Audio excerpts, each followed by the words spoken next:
Before I start this video, don't forget to comment anything. Your comments make my video go further on the platform. And this anime here follows the life of an aspiring samurai called Shin. The current year is 1564, and he's hiding in some bushes, intending to take down some bandits on the road. His dream is to become a famous hero, but he suddenly stops when he hears the bandits arguing with two people, one of whom is a fox spirit called Tama, and the other is a boy called Jinka, who introduces himself as Tama's younger brother. Tama confronts the bandits, telling them to give up living as bandits and look for more honest work. The bandits laugh at the girl, who tries to lecture them, and draw their swords, demanding that she hand over all her valuables. Jinka, without warning, hits one of the bandits with his staff, commenting that he can't listen to any more nonsense. He then throws 3 talismans on the ground, claiming that it's an apology. As soon as the talismans touch the ground, a spell is activated, absorbing the spiritual power of the earth. Then, 3 giant bronze fists appear out of nowhere, hitting the bandits hard, throwing them away and knocking them out. Tama isn't satisfied with what Jinka has done, and hits him, asking how they're going to find the location of the bandits' boss now. Despite her frustration, she realizes that complaining isn't going to help anything. If only all women were like that. But because she's different from any normal woman, Tama decides to carry on. Shin, who was watching everything, is impressed by the supernatural powers he has just witnessed, and decides to follow them to find out more. And although Tama detects his presence, she initially decides to ignore him. And when they take a break near a river, Tama gets tired of being watched and decides to act. She picks up a rock and throws it into the bushes, landing a nice headshot on his face, which forces him to reveal himself. He introduces himself and asks about the technique they used to defeat the bandits. And Jinka says it's none of his business and tries to leave, but Shin offers to tell him about the bandits' hideout in exchange for knowing more about them. Jinka then introduces himself as a wise warrior and Tama as a fox spirit. She being his sworn elder sister, Shin starts to laugh, thinking they're joking, but Tama quickly threatens him with a spell, saying she'll turn a branch into a snake if he continues. Shin, terrified, begs her to spare him, all without realizing that the snake is just a magic trick. With the deal done, Shin leads them to the bandits' hideout and points out that their boss is the man wearing a samurai helmet. Jinka warns Shin to stay back as he is weak. However, the indignant Shin shouts that he is strong enough to defeat the boss with just one blow. Her shout attracts the attention of the bandits, who quickly surround the invaders. Tama tries to resolve the situation peacefully. She approaches the boss and tries to talk to everyone, asking him and his gang to give up their life of crime and become good people. But the bandits move in to try to attack her. Jinka, for his part, intervenes by swinging his staff and pushing the enemies away. Meanwhile, Tama dodges the attacks, keeping out of the fight. One of the bandits tries to attack Shin from behind, but is knocked down by another who has been thrown into the air. Seizing the moment, Shin draws his sword, and with a single blow, he destroys the bandit's sword, helmet, and head. Full of confidence, he advances against the boss, but is surprised when 2 giant arms emerge from his helmet, blocking his sword. The boss then reveals his true form, a monstrous spirit. Tama and Jinka immediately recognize that they are dealing with a spirit. Tama asks Jinka if he can defeat it, and he says yes, as long as he uses her power. The spirit attacks first. Tama then bites his hand, allowing his spiritual energy to leak out along with his blood. The Jinka then sucks out the blood and energy, transforming Tama into a temporary human form and then into a super powerful fox spirit. The spirit chief orders the bandits to attack, but the Jinka takes them down with ease, just by swinging his staff. When the spirit tries to punch him with its giant arms, Jinka dodges and jumps high to counterattack, and although the spirit tries to resist, Jinka increases his strength and knocks him down, breaking his helmet in half. He then reverses his transformation, returning to his normal form alongside Tama. Finally, he sends the souls of the former spirit and the human who controlled him to the afterlife, and Shin, still shocked by everything he has seen, asks Tama why they are doing this. She explains that she likes humans, so she dedicates herself to eliminating evil people, be they spirits or humans. Jinka, on the other hand, says he likes spirits and hates humans, but he follows Tama as her younger brother. She declares that together they are the brothers who reformed the world, which leaves Shin completely baffled. Later, at the inn, the three overhear a farmer complaining about the gigantic monster they saw that morning. He says he hired a warrior monk to deal with the creature, but he was killed without even being able to scratch it. The farmer shows a drawing of the monster, a creature with 2 pairs of giant muscular arms and a single eye on its body. The warrior monks accompanying him recognize the creature as Shako and are furious to learn that their colleague has been killed. They prepare to hunt down the monster, while a worried Shin fears that the monks will mistake Tama for an evil spirit, but she reassures him, explaining that the warrior monks only attack spirits that threaten humans. She asks Shin why he's following them, and he quickly makes up an excuse, saying it's just a coincidence, and goes to sleep. Jinka gets annoyed with him, but Tama accepts that the boy has potential. The next morning, Shin wakes up a little late and discovers that the spirit brothers and the warrior monks have already left the inn. He runs after them and finds the 2 groups staring at each other with looks of pure hostility, so he decides to hide to observe the whole situation. The warrior monks argue with Jinka, who believes that the monster called Shako may have already killed humans, but that's not reason enough to hunt it down. Tama interrupts him before he gets carried away, and asks the monks if they know of any reason why the monster Shako is attacking humans. The monks say they've been ordered to keep everything secret, and the 2 parties are at an impasse. Suddenly, a gigantic muscular arm appears behind Shin. He panics when he realizes it's the monster Shako. The monks rush to confront him, and one of them pushes Shin to safety. The monks use their spiritual power to try to trap the monster, but they're not strong enough. The monster Shako breaks free of the Zammer and repels them, so Tama asks Jinka to help the monk. Jinka advances against the monster, hitting it with his staff and skillfully dodging its blows. He throws several talismans into the air, summoning his bronze arms that trap Shako, but just as he's about to deliver the final blow, he feels something strange. It is at this moment that he catches the 2 unconscious monks and runs off at an impressive speed, leaving Shin behind. Shin runs after them in desperation, so they stop at a hut in the forest to rest, and Shin asks how Jinka manages not to look tired after carrying 2 adults and running so much. Tama comments that he's special and mentions that his master trained him very hard and rough, and reinforces that Jinka can take a lot of hard things on his back. The monks are shocked to hear that Jinka's master is Koko, a legendary warrior who has defeated countless evil entities,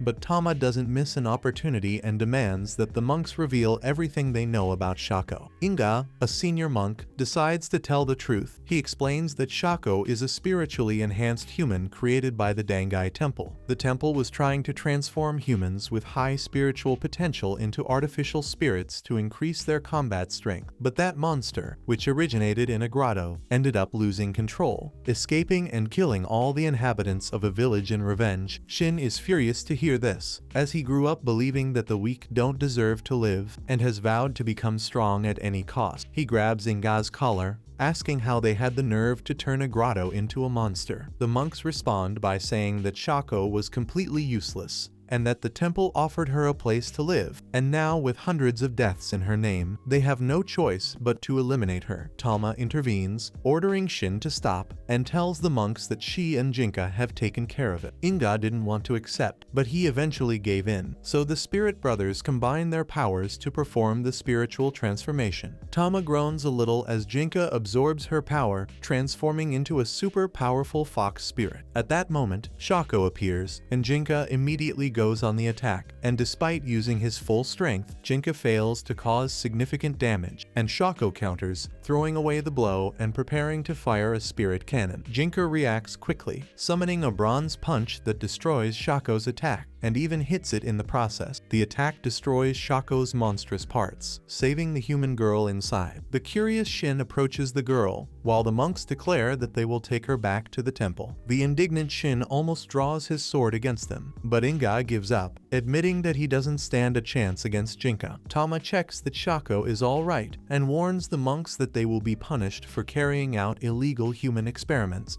Inga tries to argue, but Jinka assures him that he can defeat the temple's 300 monks single-handedly if he has to. When Shako wakes up, she doesn't remember anything about being taken to the temple. She says she was returning home with vegetables when her father sold her to a monk. He promised to give her a place to belong and enough power to no longer be bullied. Her last memory was being put to sleep in the mountains, and Jinka explains to her everything that happened, and Tama comforts her, telling her that she doesn't need to worry anymore. After that, Shako guides the group to the temple headquarters, and Jinka is ready to confront the monks, but Tama instructs him to just scare them and give them a lecture. They enter the temple, and the warrior monks led by Inga attack Jinka. He uses a trick, letting them hit a paper doll instead of him, and the real Jinka appears on the roof, summoning a huge bronze fist that knocks down several monks. Inga takes out an old pistol and shoots Jinka in the leg. Despite this, the Jinka moves at high speed, knocking down the monks one by one, and as he prepares to attack Inga, a team of monks gathers energy for a spirit cannon and surprises him, hitting him full on. The result is a gigantic explosion, but Jinka is perfectly fine. He blows away the smoke from the explosion, then attacks the monks with a giant bronze arm. Tama and the others were watching the fight from a distance,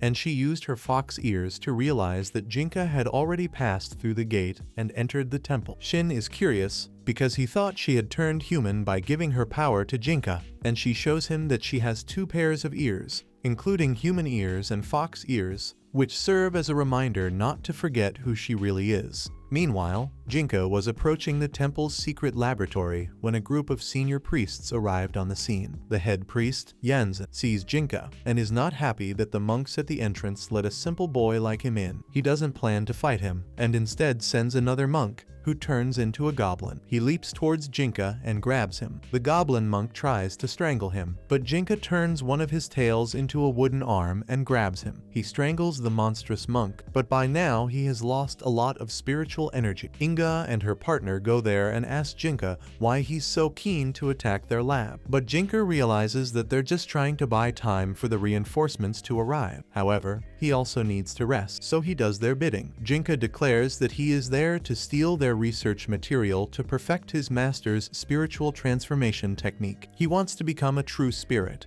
unlike his current temporary transformation or the precarious technique the monk used before. With that, he has had enough rest and heads for the secret facility, but on the way he finds Izan standing guard. Jinka jumps high into the air and prepares to destroy the building, but suddenly the building begins to shake and rise above the ground. It turns out that a gigantic stone spirit has merged with the foundation of the building, and at Izan's command, it punches Jinka into the nearby mountain. As a result, his spiritual transformation is undone, and when Tama returns to her normal appearance, she fears that Jinka is unconscious or dead. Just then, another priest arrives to take Shako back to the temple. He is also a spiritually enhanced human and transforms into a hybrid of a wolf and a bear. His words resonate with Shako, and suddenly, memories of the time when she was a spiritually enhanced human come flooding back. Shin springs into action to save everyone and gets down on his knees, begging the wolf priest to let them go, because they're just a group of ordinary travelers who have no idea what's going on out there. He releases his grip, and Shin hugs him, still begging him to spare them. Tama tells him to leave, but he asks her to run or save him. The monster priest decides to kill him, but suddenly Shako's arm transforms into her monster form. She asks Shin to back off, then hits the monster priest with a powerful punch that sends him flying. Shako can barely control herself, and now she remembers all the horrible acts she committed when she was a monster. She killed the people who used to bully her, and even killed her greedy father. Remembering this makes her start to cry, so she runs away. Shin tries to chase after her,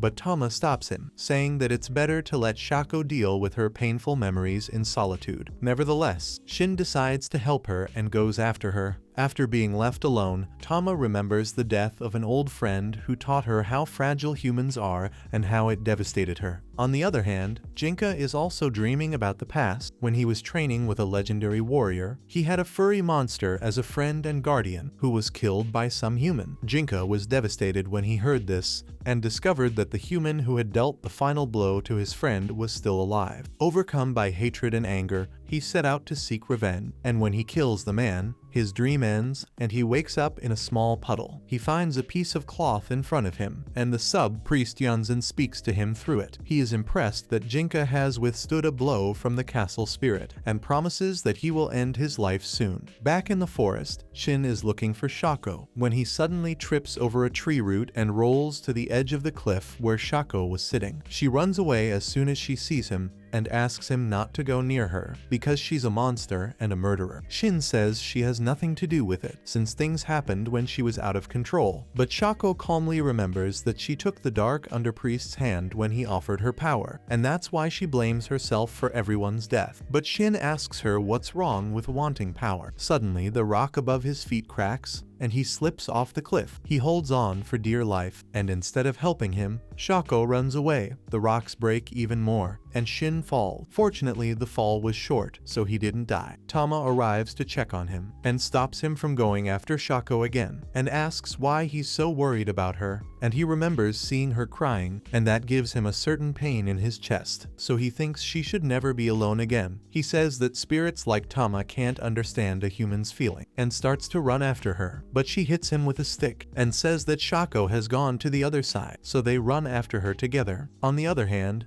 Jinka is trying to catch up with Tama, when out of nowhere Shako runs past him. That's when Shin shows up and arrests her. Shako threatens to sue him for harassment, but he says there's no such thing as a lawsuit in this world. He then tells her that it's right for her to seek power, because the weak are always oppressed, and that it wasn't her fault that she was subjected to a legal experiment. He starts to cry, saying that she hasn't done anything wrong, and Shako is also moved by the sight of him. As they cry and hold hands, Tama and Jinka remember the friends they've lost. Tama asks Jinka to reflect on the friends they had, and to realize that not all humans are bad. Afterwards, Tama invites Shako to join them, but Jinka doesn't think it's safe to let her and Shin accompany them, because the assassins from the Dangai temple are after him. But Tama insists that Jinka prove that he has the power to protect everyone, and she also wants him to learn to live with humans. The next day, they arrive at the house where Jinka lived with his late master. He also starts training with Shin, using wooden swords, but soon knocks him down with ease.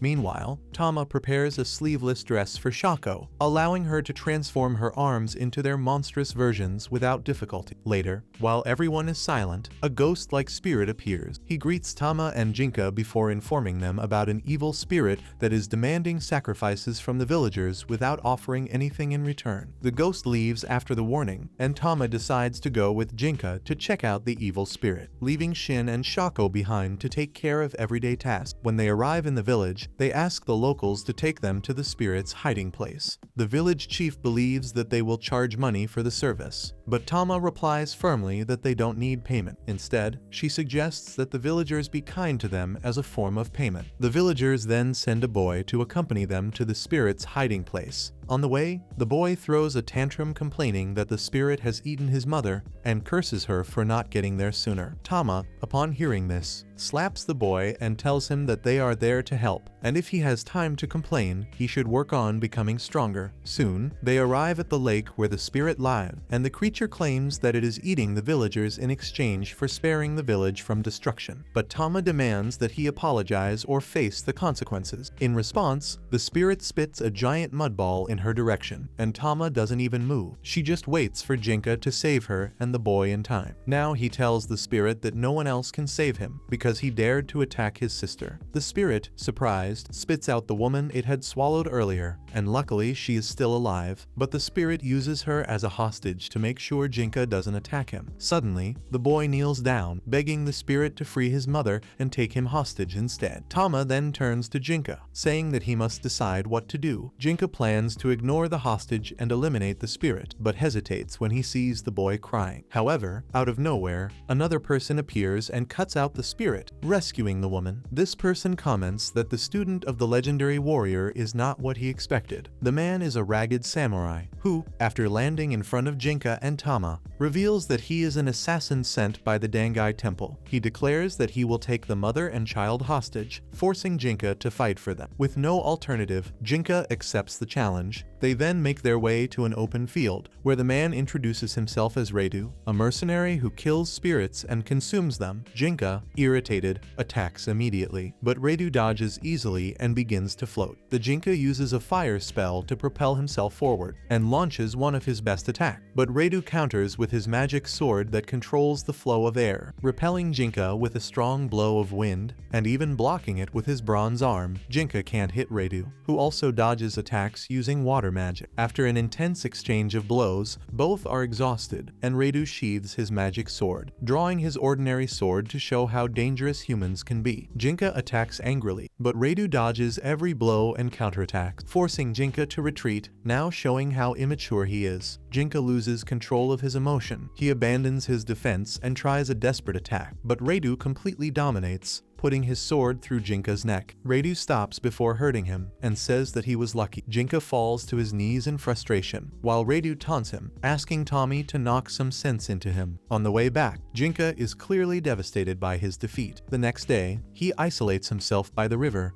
until Shako shows up to call him for breakfast. He tries to ignore her, but she drags him by the neck. Just then, a priest from the Dangai temple arrives with a letter of challenge. He demands that Jinka fight Raidu again, this time with his life on the line. The priest mentions that the Yamato family will be destroyed if he doesn't fight, and Jinka replies that he doesn't care about the family that abandoned him. But the priest just laughs, saying that he must fight if he wants to save them. On returning home, Tama asks Jinka what he intends to do, and he says that he doesn't care about the Yamato family, but he won't accept being defeated by a human again. The next day, Jinka and Raidu face each other again. Now Jinka also uses a sword, and on the first blow, he realizes he's made a mistake. He is quickly pushed back and receives a cut on his arm, and just as Raidu is about to finish the fight, Jinka makes a desperate move, using his bronze fist to hit Raidu and himself, which ends up knocking them both out. Due to the pressure of the battle, Jinka goes crazy and releases his spiritual energy, challenging Raidu to fight him seriously again. Raidu, however, gives up, admitting that he can no longer move. Raidu then asks Jinka to kill him, but Jinka refuses, provoking him by saying that he's lucky to be alive. Afterwards, Jinka returns to his friends, who celebrate his victory. Meanwhile, the priest delivers a letter to Raidu, informing him that his sister has offered to complete his failed mission, and the priest says that she will certainly succeed in her mission, because she is one of the 4 leading beasts of the Dangai temple. Soon after this, Shin starts taking food to the wounded Raidu in exchange for sword lessons with him. Tama and Jinka follow him unnoticed, but Jinka shouts loudly, which frightens Shin, and as soon as Shin notices him, he tries to explain that Raidu is no longer his enemy. Jinka also knows this, and decides to take the wounded samurai to his home, giving him a comfortable bed to recover in. There, the Raidu reveals that the members of his clan have stronger spiritual power than ordinary humans, which is why he volunteered to be a spirit hunter, while his sister became a nun at the temple. The priest told him that his sister was weak, and that her life was in their hands. With this threat, they made him do their dirty work, but after he lost, they revealed that his sister is now one of the 4 leading beasts. Now Raidu warns Jinka that his sister, called Higan, will come after him, and then advises him to prepare. Tama does some mental calculation, and discovers that Higan is actually a spiritually enhanced human, just like a Shako. Out of nowhere, a tree monster invades their house, lies down on a bed, and reveals that a woman has thrown him out of her house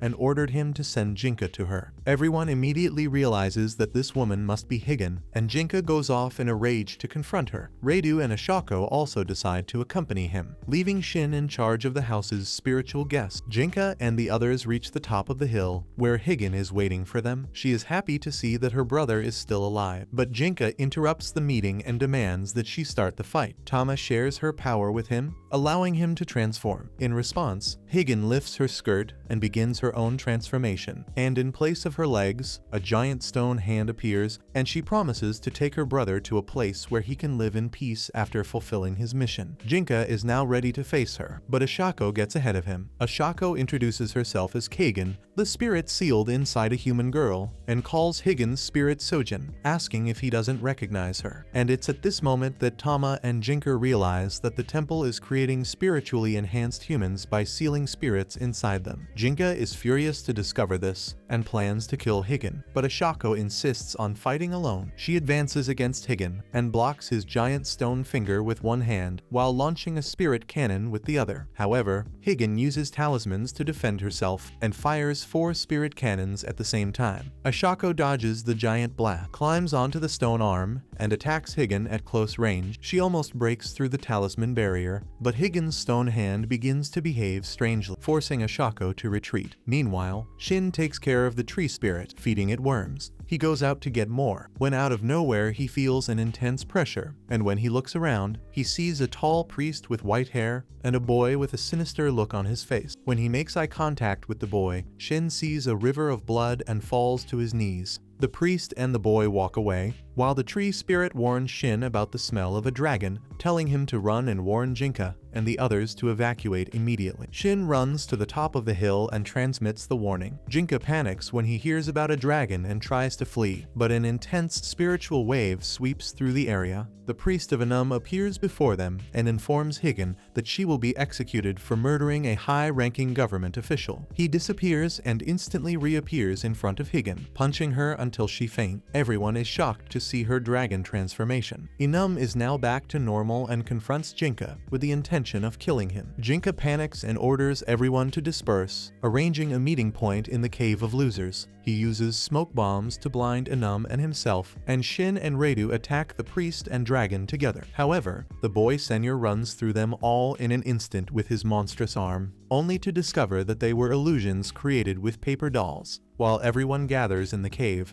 Shako manages to save Higan. However, she has lost her entire lower body and is on the verge of death. Raidu asks her about the murder of the government official, and she admits to following the orders of her superiors. Higan reveals that she did it to stand out and get her brother out of the darkness of the underworld. Raidu says he has no great ambitions and would be happy just living alongside her. Hearing this, Higan releases her reserve energy, declaring that she doesn't want to be with a loser like him. She tries to attack Tama to regain her strength, but Jinka stops her, stabbing her with his staff and pinning her against the rock. Before disappearing, Higan mumbles that she wanted to be human, and the spirit inside Shako mourns her friend's death and blames Higan for consuming her. Tama comforts Shako and tells Jinka that he must fight the dragon. Tama insists that they must defeat Junon to survive, even if the odds seem impossible. She then proposes a daring plan to break into the temple's laboratories, shut down their operation, steal their research material to prepare against the dragon. But Shako interrupts this idea, saying that Higan's spirit wants to collect her friend's mortal gestures and take them to her house. Tama then decides that they will go there first. Meanwhile, Raidu plans to split up from the group to clean up the mess left by his sister. Before leaving, Raidu presents Shin with his magic sword, and he's doing so because he can't go on carrying a weapon from the underworld. Shin excitedly draws the sword, but is thrown away by the intense winds it releases. Then Jinka warns him that without spiritual power, he can't control it. But Tama reassures him, saying that keeping the sword close by will help him develop his own spiritual strength. Later, during a break, Tama takes a nap on Shako's lap, but she soon wakes up when she smells something different. She runs into the forest asking everyone to follow her. They then encounter 3 monkey spirits carrying barrels of alcohol. Tama tries to exchange a radish for a barrel, but the monkeys explain that the alcohol is for their guest, and suggest that she negotiate directly with him. Following the monkeys, they meet Doran the tiger, one of the 4 beast leaders of the Dangai temple. He reveals that he knows who they are, but he's not on a mission to capture them. But even so, he can't just ignore them because they're wanted criminal. To resolve the impasse, Tama suggests a drinking contest. If they win, Doran will let them go. He accepts, and they all sit down to drink. Jinka passes out with the first sip, while the others realize that the monkey's alcohol is incredible. During the competition, Tama asks Doran why he's there drinking. He tells her that a while ago, he fought a tiger spirit in the area and was wounded. At the time, he met the monkeys, who were being terrorized by the tiger, and using alcohol, he got the tiger drunk, weakened it, and managed to defeat it with the help of the monkeys. And since then, they have been good friends. Doran, still buoyed by the friendly atmosphere, tells Tama that she can ask him anything. She takes the opportunity to ask about Dinam's weakness, and he reveals that Dinam doesn't deal well with spicy food. Despite this, Doran declares that he alone is capable of defeating Dinam, as the two have been rivals for a long time. The drinking competition goes on until late, and Shako is the only one who manages to outdrink Doran, forcing him to accept defeat. The next morning, everyone wakes up hungover, except Dinka and Shako. Before they leave, Doran tells Dinka that the next next time they meet, they'll have to fight. After that, the group continues their journey, and soon they reach a village protected by a barrier. Shako explains that Kagan wants to pass through the village, as it's the way to her hometown, but she doesn't know how to cross the barrier. Tama asks if there is a way through it, and Dinka suggests opening a small hole for one person to pass through, but Tama decides to negotiate first by jumping through the hole. She discovers that the village looks empty, and that there is no evidence of a trap. Suddenly, a masked slime spirit appears and introduces himself as Fuku. Tama asks if it was he who created the barrier, and Fuku confirms, saying that the barrier is to protect the village from changes. He then asks her if she ever wished that tomorrow wouldn't come, and although Tama denies it, Fuku manages to read her memories of the loss of a human friend, and Fuku feels sorry for Tama and invites her to follow him to be protected. Tama, however, says that the future isn't always bad and asks him to remove the barrier. Fuku refuses, provoking Tama, who slaps him back. Fuku runs away, and Tama chases the creature. Opening the door of a house, Tama comes across something horrible and is shocked and filled with grief. She calls Fuku for a peaceful chat and explains that although she has suffered from the loss of her friend, she has found new friends and is now happy. She insists that Fuku cannot stop the flow of time and asks him to fulfill his duty to protect the villagers, even if they have all died. The spirit is sad now, but Tama hugs him, saying that he did the best he could. She thanks Fuku for trying to save her too, and the spirit fills with tears. The spirit says it has no one left to protect, so it disappears because its role in this world is over, and that's how the barrier disappeared. Outside, Jinka and the others were waiting patiently, when suddenly another assassin sent by the temple arrived to kill them. He introduces himself as Hizin,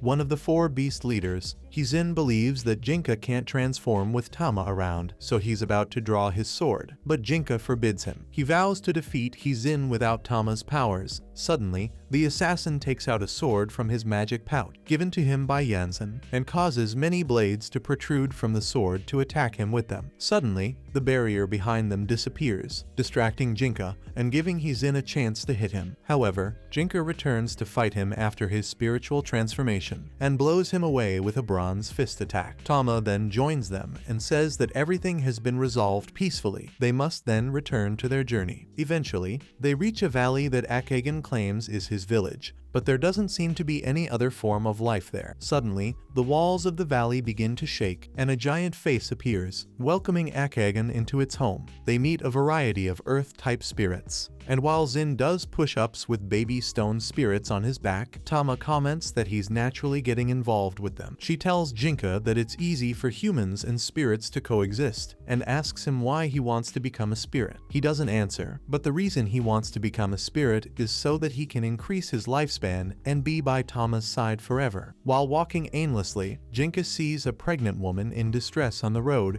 and takes her to the spirit village. They talk to the giant stone face, who is the village elder. He allows the woman to stay in the village until she gives birth, and the Jinka has also made her swallow some talismans so that all the spirits look human to her. Tama decides that they will stay with her too until she is ready to leave. In the evening, Zin practices his sword swings at the top of the valley, and Shako comes to see him. She asks if it's really so important for him to become strong quickly, and he replies that everyone else besides him has achieved great things on their journey, and he's the only one who's weak. She says that he was the one who saved her when she was running away. Suddenly, she starts to blush, and after saying this, she tries to run away, but Kagan stops her because she also has business with the boy. Kagan asks Zin to draw her sword and promises to give her some advice on how to use it. Zin draws his sword, but the pressure of the wind sends it flying once again. Kagan then says that he isn't communicating with the sword. Zin tries to think of the sword as a person and realizes that it wouldn't accept him so easily because of its attachment to its former master. He tells Kagan that he also learned how to handle a sword from the ghost of a samurai, so he is a good listener when it comes to spirit. Kagan is impressed and tells him to keep training hard so that he can become a man worthy of marrying Shako. Zin turns red when he hears this and even Shako blushes after regaining control of her body. She screams and runs away, but now Shin is determined to become someone worthy of her. The next day they visit the pregnant woman, and Shako feels the baby kicking. Tama tells Jinka to feel it too, but just as he's about to touch the woman's belly with his dirty hands, she goes into labor. At the same time, Daorin and Hizin arrive in the village, because they've been given the mission to hunt down Jinka this time, and while Hizin tries to threaten the village elder, Daorin slaps him and politely asks permission to duel with the enemy of the Dangai temple. The old man transmits the message to his guest, and in a few moments Jinka, Shin and Shako arrive to face him. Jinka is already in his spiritual transformation, and Daorin is very excited to face him. However, Hizin realizes that Tama is missing and sneaks off to find her. Daorin then declares that he too will show his true form now. He releases an insane amount of spiritual energy that devastates the ground, and then transforms into a human tiger. He immediately assumes a boxer's stance and advances towards Jinka, hitting him with a super fast flurry of punches. Jinka is knocked down, so he uses a flame attack on Daorin, who withstands everything. Jinka then whips him with a tree root, but even that proves useless. Daorin flexes his muscles with pride, then attacks Jinka again, who uses his bronze fists to counter his punch. The bronze fist is also destroyed, and Jinka is thrown through the air, but he puts all his strength into the next attack, and hits Daorin with the bronze fist. The destructive attack manages to knock the Tiger Man down, and does a lot of damage to him, but the Jinka suffers a lot too. Daorin stands up and declares that this is how real men should fight, and Jinka starts laughing like crazy. He realizes that he wants to keep fighting Daorin, and attacks him with his giant iron fists, and even though this is a fight to the death, they're both having fun and laughing like crazy. Shin and Shako can only stare at them, when suddenly King Shin appears behind them, and asks what they are protecting in this area. Shako attacks immediately, but he disappears because it was just an illusion. He snaps his fingers before disappearing, and suddenly a huge boulder breaks loose from the valley and starts rolling towards the hut, which is hidden with magic. Everyone is shocked to see this, and seeing Jinka distracted, Daorin hits him. Meanwhile, Shako and Kagan use all their strength to stop the rock from rolling towards the hut. As she struggles, she asks Shin to evacuate everyone from the hut, but an army of King Shin's clones block her path. Even Daorin is annoyed by her cowardly way of acting and attacks the clones, only to discover that they are all illusion. Shin thinks he can just run past the clones if they're fake, but suddenly the real King Shin flies at him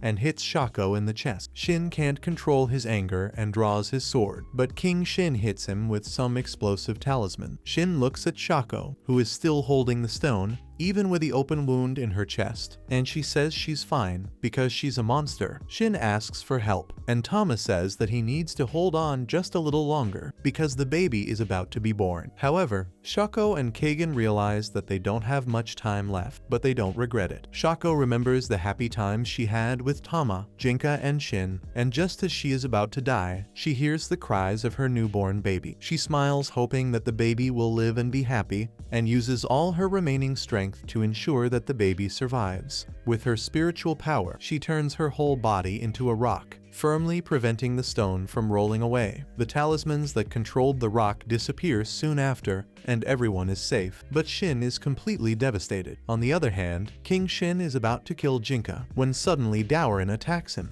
King Shin dodges, but Daorin tells him that they are retreating and that if he insists, he will die right there. Jinka soon comes to his senses, and Daorin apologizes for letting his partner interfere in the battle. He promises that it won't happen next time and leaves calmly. Jinka then notices the rock and goes up to Shin to ask if he and Shako are all right. Shin just points to the rock in front of him, and Jinka is devastated to realize Shako's sacrifice. Suddenly, Tama calls him into the hut because the birth is finally over. The woman gave birth to twins and decided to name them Shako and Kagan. At this point, Jinka lets his emotions overflow into tears, and Tama can't hold back the tears either. Shin, on the other hand, has his jaw clenched with rage. What's more, he feels powerless. He quietly leaves the hut to mourn alone. A while later, the mother and her children are healthy enough to travel, and the local spirits offer to accompany them back home. The woman doesn't want to meddle in the group's problems, but comments that it would have been great if Shako had been able to see the children. After hearing this, Tama and the others also leave, and the village elder tells them that Shako isn't dead yet. Her spiritual energy still exists, although it is very weak,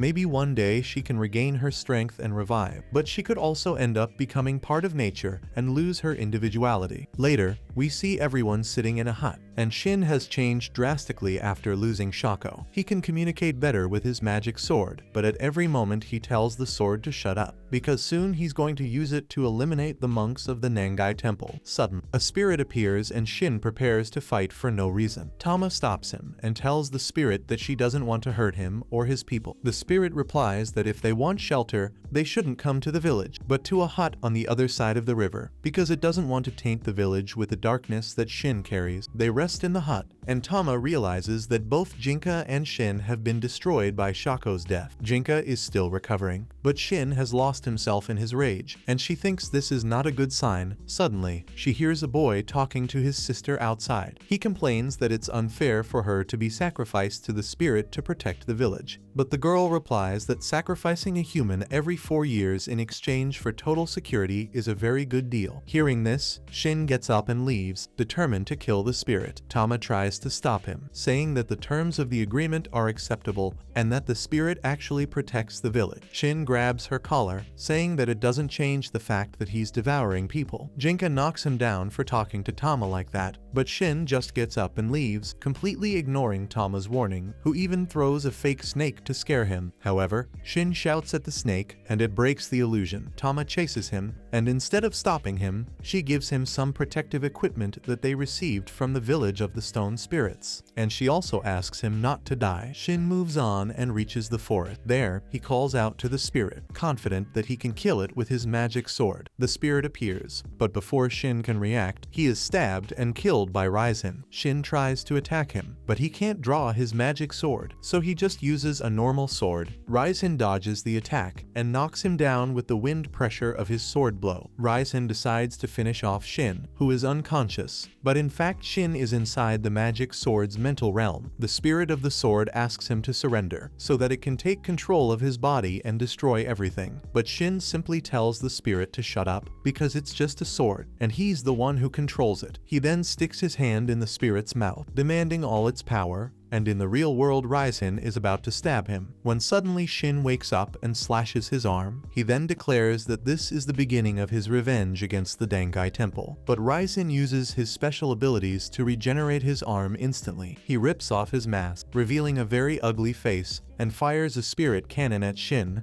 who barely manages to dodge. Raisin then throws a few swords at him, and Shin struggles to block them all. The sword spirit warns him that his anger won't make him stronger, only more vulnerable. Shin ignores the warning and continues to attack recklessly, and Raisin manages to disarm him, but Shin strikes back with a powerful sword blow, hitting Raisin with an uppercut and knocking him to the ground. He leaps up and starts punching him, but has to retreat when Raisin fires another spirit cannon. Raisin gets up and swears he's going to kill everyone, when suddenly, the guardian spirit of the village jumps on him and smashes his head against the ground with its last breath. The spirit dies soon afterwards, and Shin, though confused, doesn't let the opportunity pass. He picks up his sword and prepares to finish off the Raisin, determined to avenge Shako. However, he hears Shako's voice, and the illusion of her and Kagan talking to him appears before his eyes. They say that this kind of act doesn't suit him, and Shin shouts, saying that he's not doing it for them, but for himself. Even so, he can't finish the Raisin, because Shako's face keeps appearing in front of him. Suddenly, a talisman comes out of Raisin's body, and through it, Nyanzan starts talking to Shin. He asks Shin not to destroy Raisin's body, as it has cost him a lot of money and effort. He then orders Raisin to come back immediately, or he will activate his self-destruct protocol.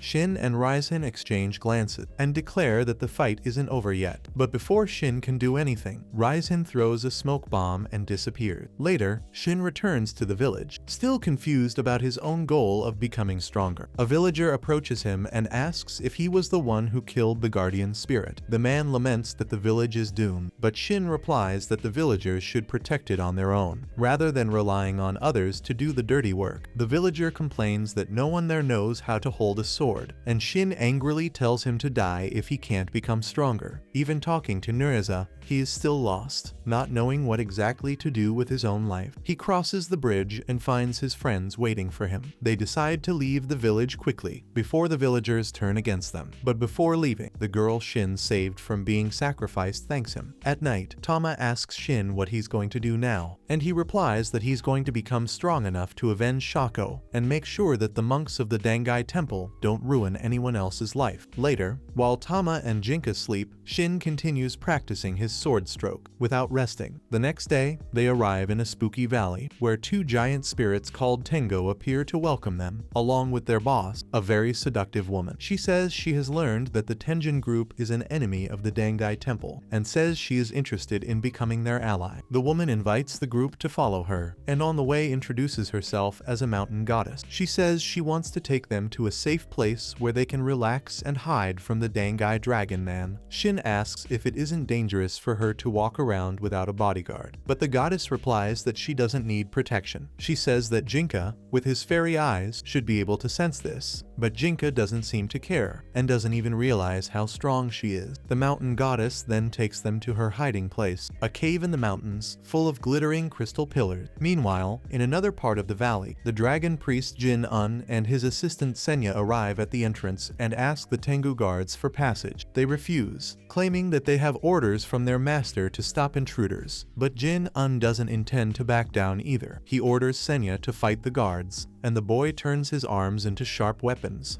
eliminating the Tengu in an instant. The Jin-un is satisfied with his apprentice's performance, but suddenly the dead Tengu turn into crows, revealing that it was all just an illusion to confuse the invaders. Senya realizes that he has fallen for the trick, but Jin-un believes that this experience will help him grow. Back in the cave, Tama and her friends are sitting on top of the highest pillar, and the mountain goddess tells them that they can ask any question. She explains that she found out about them from the stone-faced elder, who in this case is an old friend of hers. Although she seems friendly, Tama realizes that the goddess wants a favor and asks her to get straight to the point. The mountain goddess then asks them to wake up Tazin, a castle-like spirit who is guarding the Dangai research facility. She explains that Tazin is also a mountain god, like her, but the Dangai priests have brainwashed him into serving them. She says that they just need to hit him with a strong blow, and that will bring him back to normal. But the group doesn't believe it's that simple. Then the mountain goddess assures them that she herself will do some of the spanking, but she needs them to take her to where Tazin is. She says that this is a good deal for them, because with it, they can take away one of the three main powers of the Dangai temple. Jinka believes that the dragon is the second power and asks what the third is, and the mountain goddess replies that the third power is a spirit called Kuzunoha, and Tama is terrified to hear this name. Jinka wants to know more about Kuzunoha, and the mountain goddess begins to tell the story. She explains that many years ago a man joined the Dangai monks and dedicated his life to research. One day he was sent to subdue a nine-tailed fox called Kuzunoha, but on seeing her he fell in love at first sight, and it wasn't just him. Kuzunoha fell in love with him too. The man then killed his own team for her,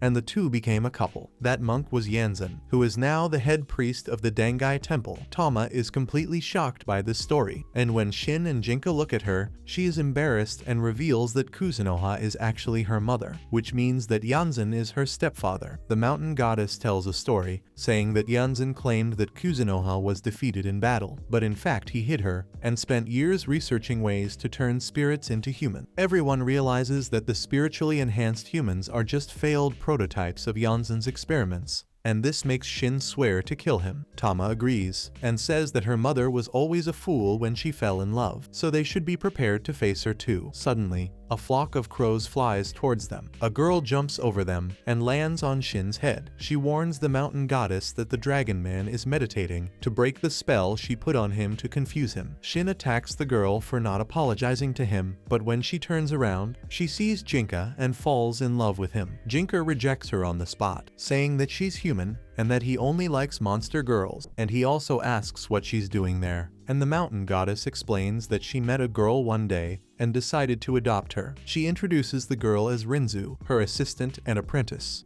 The goddess then projects the image of Dinam meditating and decides to play a trick on him. She sends a female spirit to seduce him, and Dinam immediately covers his disciple's eyes so that he doesn't see the indecent woman. After watching the scene and having a bit of fun, he shouts for her to leave. At the same moment, the girl transforms into Waxinum, which was her true form, and flees. The goddess laughs at this and orders all the spirits in the valley to distract the dragon, buying time for her new allies to train. Tama says that time is short, so the goddess slows down the flow of time in the place so that they can train without haste. She explains that there is no upper limit to their potential, and sends them for separate training. First, she takes care of Jinka, who is sent to an open place. He meets his master, Koko, and the mountain goddess comments that Koko was a pervert of the first rank, who was always hitting on her, and she scolded him so much that it ended up helping him become the strongest of the world's wise warriors. She then summons Rinzu and proposes a challenge. If she defeats Jinka, she will win a spell that will make him hers forever. Rinzu gets very excited, and the goddess tells Jinka that he must fight with everything, because neither he nor she can die in this space. Without waiting, Rinzu summons a large axe and attacks Jinka before he can even prepare himself. She cuts off his arm, and he is horrified, but soon realizes that his arm is back to normal. Confused, he just dodges the blows while trying to understand what is happening. But Rinzu goes on to change the shape of the axe into a hammer, and then into a giant paw, attacking in all sorts of ways. Jinka realizes that she's holding back, so she invokes explosive talismans and fires them at him. As Jinka dodges, the mountain goddess decides to tell him about his fairy eyes. She explains that people with special spiritual power are born with fairy eyes, and people with this kind of power always come into the world as twins. Rinzu gets distracted, imagining that there might be another beautiful Jinka out there, and he takes advantage of this to hit her over the head. He's not surprised by the story either, as he's already seen his twin brother, who lives happily with his parents. The goddess reveals that when twins with fairy eyes live together,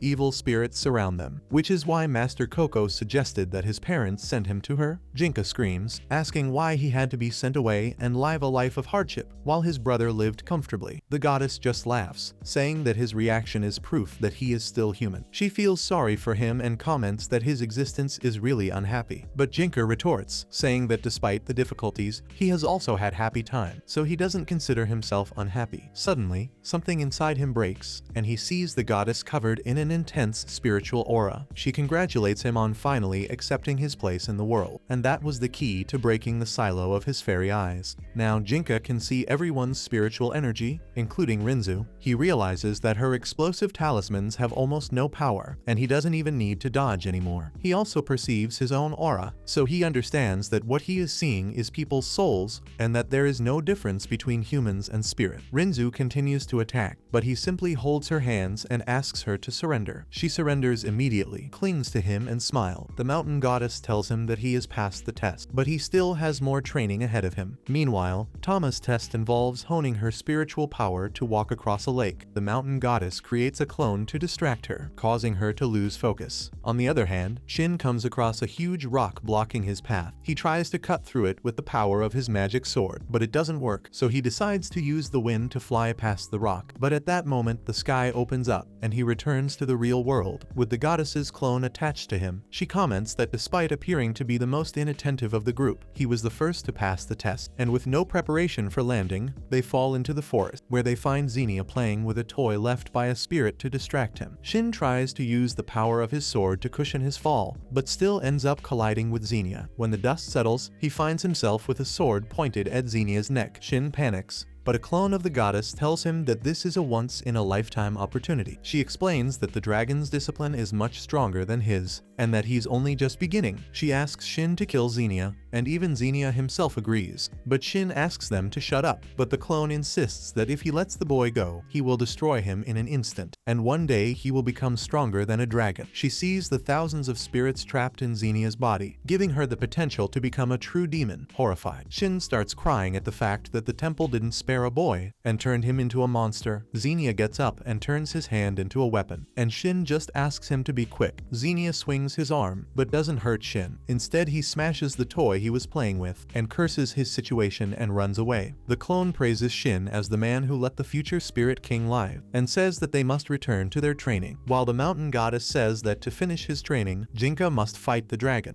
Jinka panics and says that there's no chance of that happening, but she continues to insist, and he admits that he might have a 1 in 1 chance of defeating it, and the goddess agrees, saying that all he needs is a miracle. She sends him straight to Dinon, who is having a quiet lunch. Jinka falls into the river and is carried away by the current, while Dinon wonders if it was another illusion. Meanwhile, Tama takes off her clothes, which get heavy and uncomfortable every time she falls into the lake. She wants to refine her spiritual power by staying on the lake for as long as possible, but loses her balance when she hears that Shin and Jinka have passed the test. When she emerges, the clone of the goddess tells her that she may have 1,000 years to train in this space, and she has two options. One is to succeed, and the other is to lose her mind from trying so hard. Tama sits down to meditate, and will make the most of her time. In the evening, Shin and Jinka are back at the hut with Rinzo's clone, who says that today's training has taught them to be ready for unexpected encounters. Suddenly, Tama walks in, looking quite distant, and acts as if she's seen her friends after a long time. The clone says that they are now ready to launch an attack on the Dangai Temple headquarters. Meanwhile, she will place a spell on the mountain to keep Dinam occupied for a few days. However, Tama believes that they should take this chance to defeat Dinam first, but the clone tells them that they are not strong enough for that yet. However, Tama has a plan, and believes that this is the best opportunity to carry it out. When the clone and Rinzo leave, Tama explains that she plans to take the mountain goddess into battle against the dragon priest. The boys don't think this will work, but Tama believes it will, because the goddess sees some value in their lives. Otherwise, she wouldn't have put so much effort into training them. The next day, they walk towards Dinam's location. Tama explains that they will follow an attack and escape strategy to take him to the Kuval of the mountain goddess. Soon, they spot Dinam, and Tama is about to share her power with Jinka when suddenly Osin appears and throws him out. The next moment, Jinka finds Dinam next to him, who turns into a dragon to execute him. Jinka is terrified at the sight of Dinam's immense spiritual aura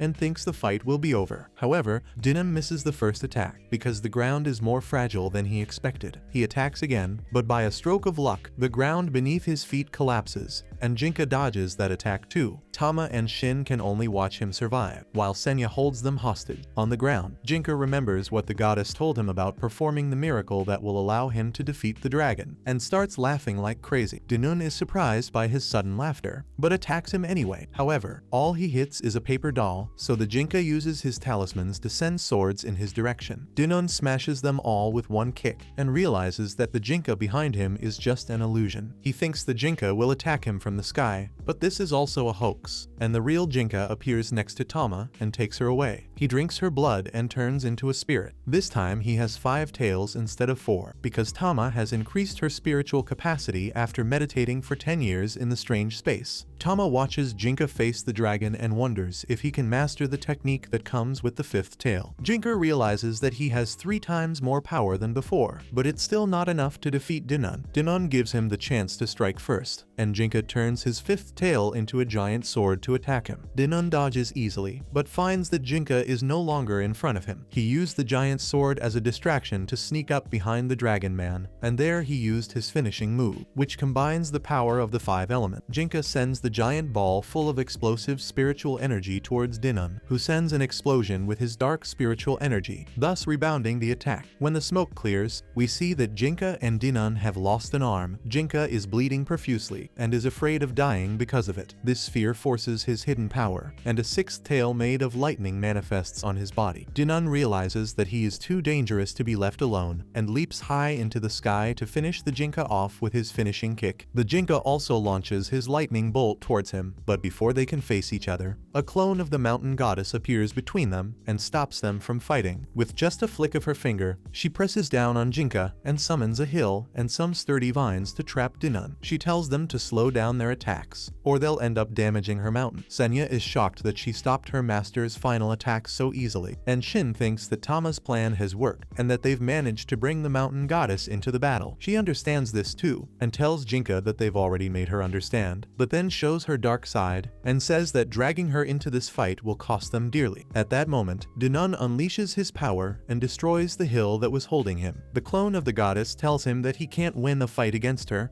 and uses his immense spiritual pressure to ask him to apologize and run away. Dunan tells him firmly that he will fulfill his mission and asks the clone to leave. She says she likes his masculine attitude and suddenly sends giant arms of earth to grab him and push him into the earth's surface. Senya panics at the sight of this and rushes to attack the goddess clone. She grabs him too, and as she seals the hole into which she threw Dunan, Senya screams, calling Dunan father. The clone traps Dunan in a ball of resistant vines. Meanwhile, Jinka's spirit transformation is undone and he collapses. Tama and Rinzu rush to help him, and the goddess clone realizes that Jinka has lost a lot of blood, so she takes a seed from her sleeve and buries it in his wounded hand, sealing the wound. However, the clone makes it clear that she still hasn't forgotten the price they must pay for having manipulated her. Tama asks what she wants, and the real goddess of the mountain suddenly emerges from the ground. She says that she will probably consume Tama and Jinka's souls once they have completed their journey. Shin wonders if she's serious about eating them, then looks at Jinka's arm, realizing that he's still a burden to the group. Afterwards, the group sets off with Rinzu in search of the mountain spirit called Tazan, with the aim of rescuing him. Meanwhile, the high priest learns that Dunan and Senya have been captured and that Jinka and his group are closing in. The high priest informs Daorin that although Jinka is injured, he will probably be stronger than before. Daorin, excited by the idea of a fight, advises the high priest to diversify his force, as relying on Durham alone will not be sustainable in the long term. He leaves to prepare for the next fight, while the high priest considers whether he should release the second batch of spiritually enhanced humans. Soon, Daorin meets the second group, who call themselves the 10 Saints. They challenge him to a fight, claiming that they are superior and that he is no longer needed in the temple. Daorin transforms into his tiger form,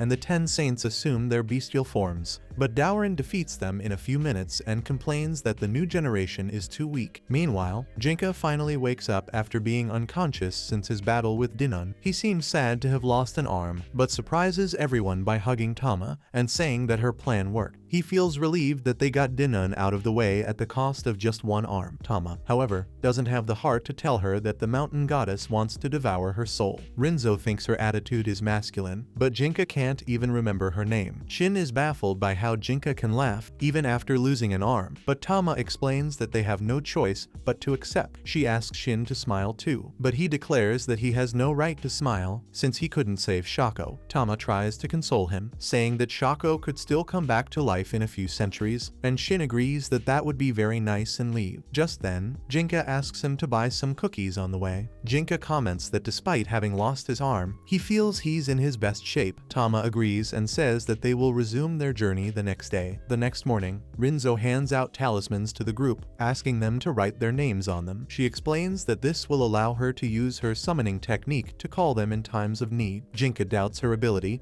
while Shin doesn't even understand the concept. Rinzo decides to prove her abilities by summoning a raven from her mountain, surprising everyone. She also plans to use the talismans to summon other spirits who want to fight against the Langai temple, but Tama forbids it. She makes it clear that their fight is for justice and to reform the world, not for revenge. Rinzo then agrees to only summon other spirits in case of extreme necessity. The group finally arrives at the Dangai temple headquarters, and they decide to enter through the front gate again. Before that, Tama calls Jinka for a moment alone. She exposes her shoulder so that he can drink her blood, which will increase his spiritual power much more. As Jinka approaches, he reveals his wishes. If he manages to transform completely into a spirit after obtaining the Dangai's research material, his dream is to marry Tama. Tama blushes when Jinka confesses his desire to marry her. She tries to joke about the situation, saying that she'll have to grow her body first. Otherwise, the spectators will find it very wrong. Jinka agrees and advances by biting her shoulder. Tama feels a special chill this time, and thanks to this, Jinka finally transforms into a full spirit, this time manifesting 6 tails. The two return to the group, determined to enter the headquarters of the Dangai temple together, as everyone there has business to settle with the monks and their associate. As they pass through the main gate, they come across Daorin, who is waiting for them alone. All the other monks are positioned to protect the other exit. Without wasting any time, Daorin transforms into his tiger form, and the first fight begins. Jinka lunges forward with his bronze punch, but Daorin easily shatters it, countering with a powerful blow and knocking him to the ground. The Jinka tries to attack him with his staff, but the attack is useless. He then tries to use another wooden tail, but Daorin dodges and sends him flying with a well-placed punch. Meanwhile, Shin, who is at the limit of his patience,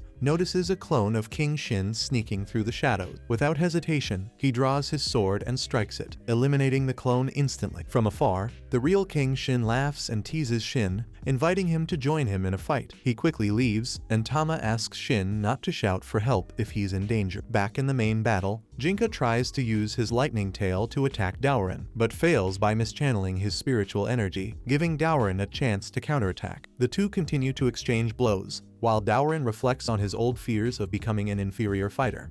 He remembers that he chased Dinham, a much stronger opponent, and that now, even though Jinka has more spiritual energy, he can still beat him.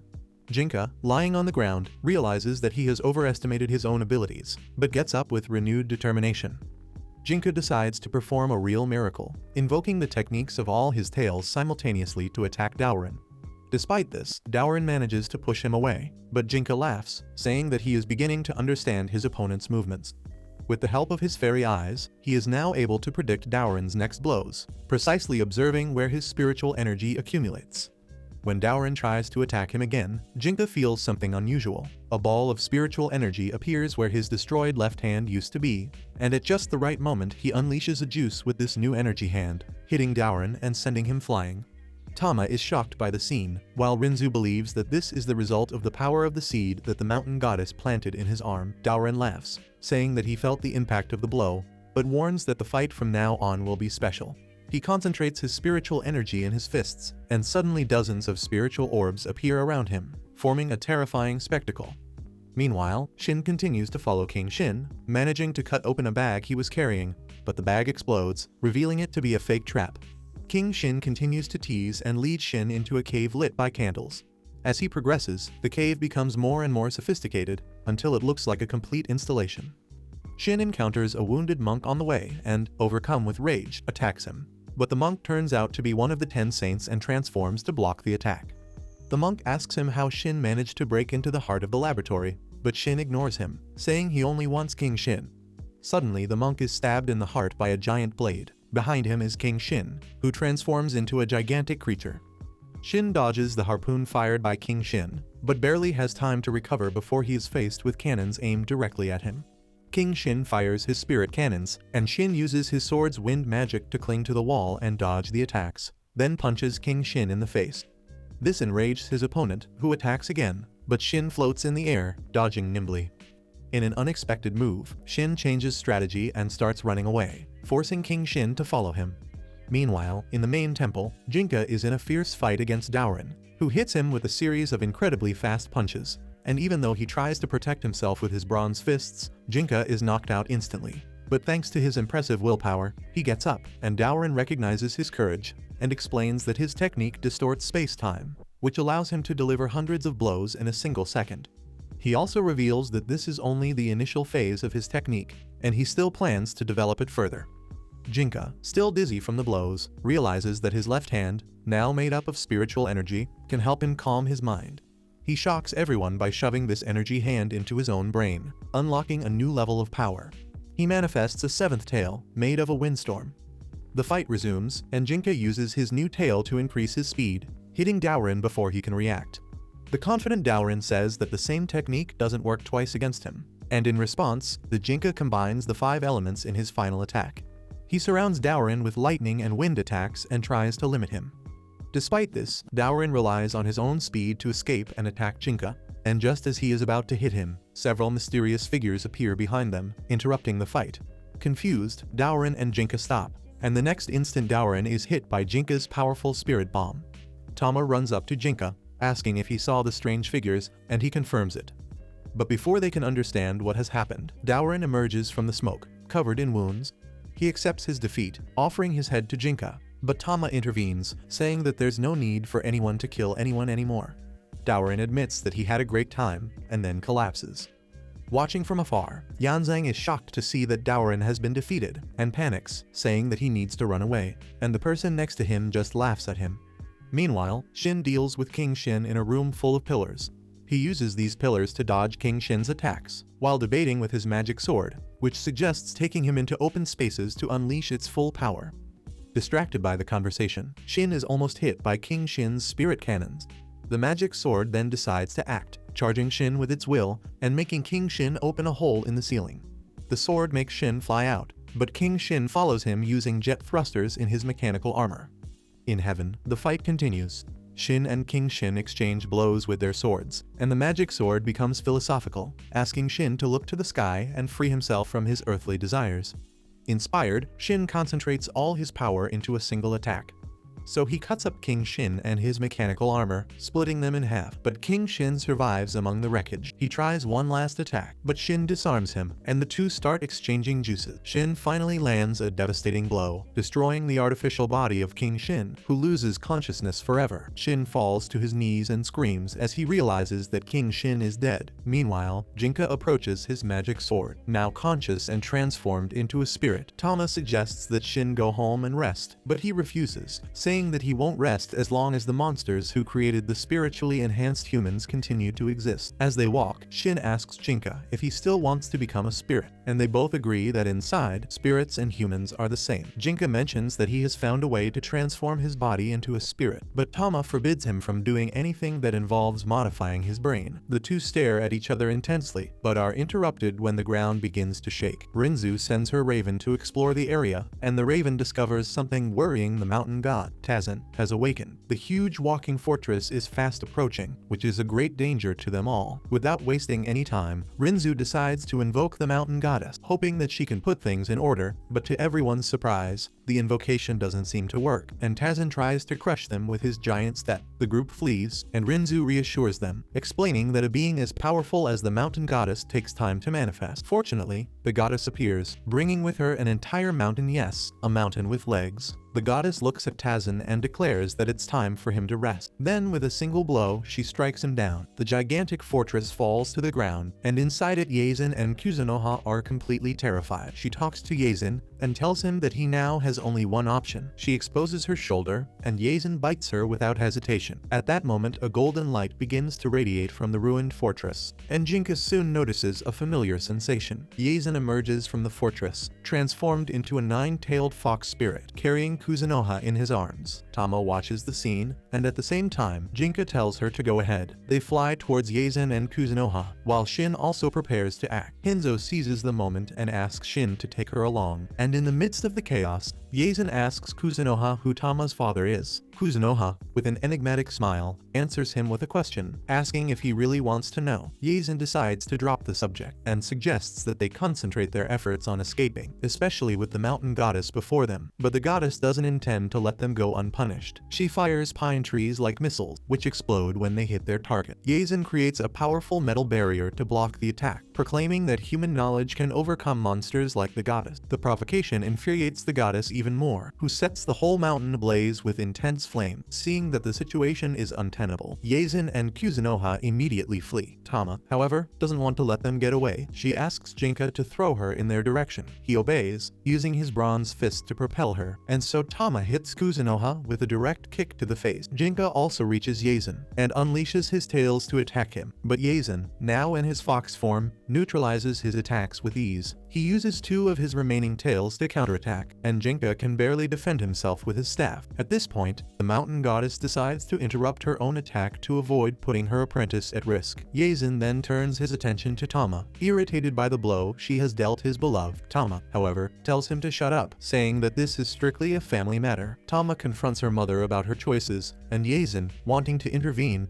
ends up being stopped by Jinka. And while the two exchange blows, Yazen complains and begins to consider fleeing with a hostage. During the fight, Jinka asks Yazen about his experiments and his relationship with Koko, but Yazen just laughs, refusing to answer, which leads Jin to attack him even harder. Meanwhile, Tama lectures her mother, but Kuzunoha just laughs, saying that when you love a man, you have to accept him as he is. However, Tama rebukes her, saying that Jinka and Genzo who in this case is Jinka's father, would never commit unforgivable acts like Yanzen does. Kuzunoha, intrigued, asks if Tama ever fell in love with Genzo, saying that if that's the case, she ended up falling in love with father and son. The provocation leaves Tama momentarily speechless, but she recovers and declares that she doesn't understand romantic love. Instead, she claims to love all humans for who they are. Tama recalls her first encounters with Genzo and Jinka, reinforcing that her love is for humanity as a whole. Kuzunoha, for her part, tries to convince her to join them, arguing that Yanzen can turn her into a human, but Tama refuses, saying that her friends accept her as she is, and determined, she vows to stop Yanzen at all costs. But just then, Kuzunoha comments that Jinka is turning into something inhuman. When Tama turns around, she realizes that Jinka is desperate, eating spiritual parts to increase his power. He smiles uneasily and says that the flesh of a god is really tasty. Even Yanzen is shocked, because he realizes that Jinka has just devoured the goddess's body to absorb her power. He warns Jinka that the consequences will not be good. Suddenly, a painful sensation overwhelms Jinka's body, and his last two tails, one of light and one of darkness, emerge.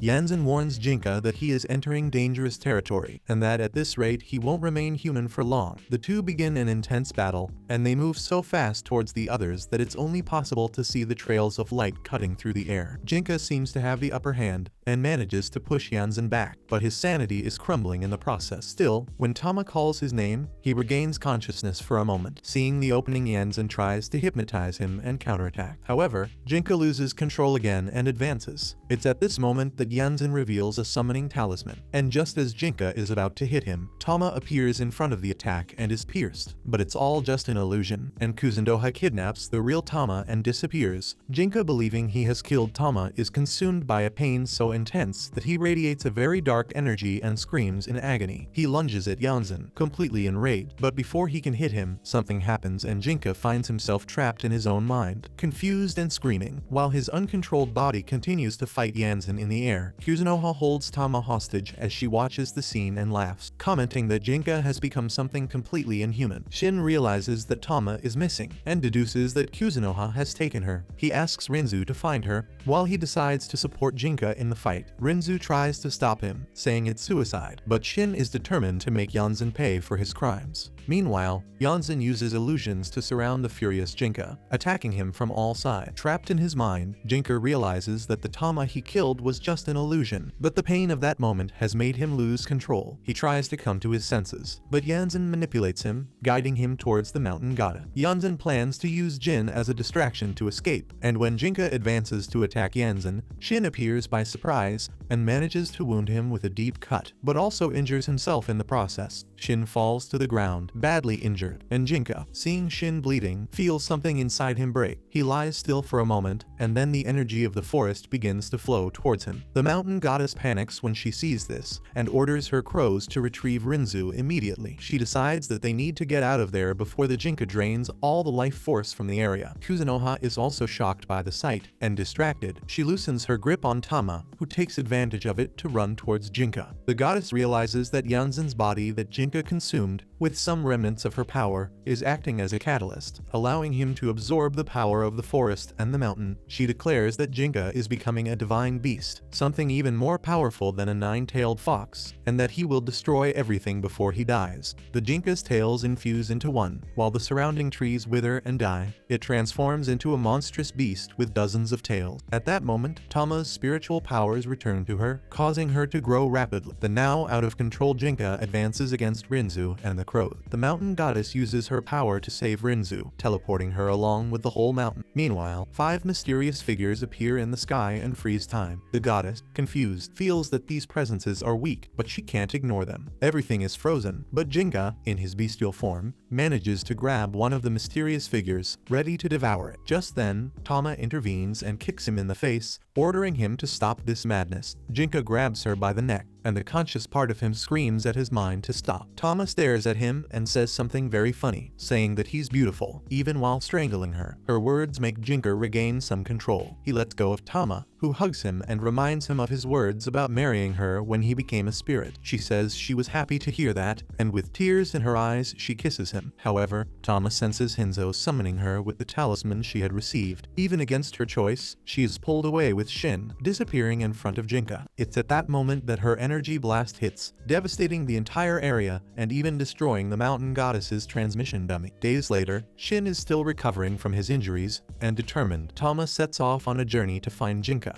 Hinzo is worried, since even the mountain goddess couldn't detect Jinka after his explosion, but Tama still believes he's alive and vows to find him, even if she has to do it alone.